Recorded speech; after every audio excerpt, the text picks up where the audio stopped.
we're here at CCUS 2025 in Houston, and I have Malcolm Kent with me from Viridien. Welcome, Malcolm. Thank you very much. Thank you. So, with CCUS evolving, how is Viridien set up to encounter the next challenges that we're going to be facing in that space? Yeah, it's definitely it's evolving, and it's been moving fast the last 2 or 3 years. Huge number of projects. We're here in the US, so massive ramp up in the number of projects that are happening. So for us, we're looking across the life cycle of projects and looking at where we have strengths or we can bring something to enable project operators to get going quickly and really kind of reduce the risk and uncertainty as much as they can in the projects. So we come from a long history of working in the geoscience space, so the subsurface part of carbon storage, particularly in geophysics. We're looking to bring our history. We've been working about 30 years in the CCS space, 94 years in total in the subsurface. So we're going to try and bring that history, that understanding from the past to bring value to CCS projects. No, very nice. Yeah, so and then monitoring and verification, that's always a critical piece to the understanding of the subsurface there. How is Viridien set up to deliver on that end? Yeah, absolutely. It's a really big talking point, especially in an event like this where it's really focused on storage. The monitoring part is it's an area where people are concerned about really about the cost. So when you're monitoring a site, it can be for 20 years, but even maybe 40 years or more. And so that's a lot of ongoing cost.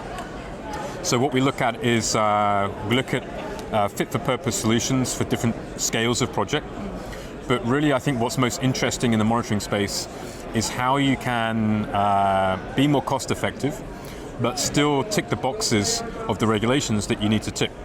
So you need to show that you can understand where the CO2 is underground and also prove that it's not going somewhere it shouldn't go. So we look at meeting that challenge using technology. That's our sort of belief, is that innovative and smart use of technologies, new technologies, can help do both things together, reduce the cost to the operator, but still bring the insights that are needed.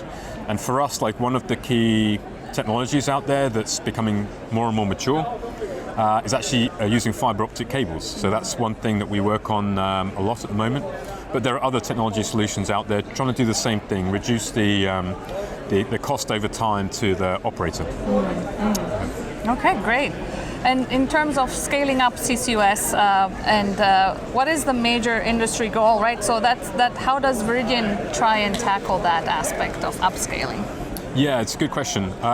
So one of the things with upscaling is you're going to be looking at more and more sites where you're going to inject CO2.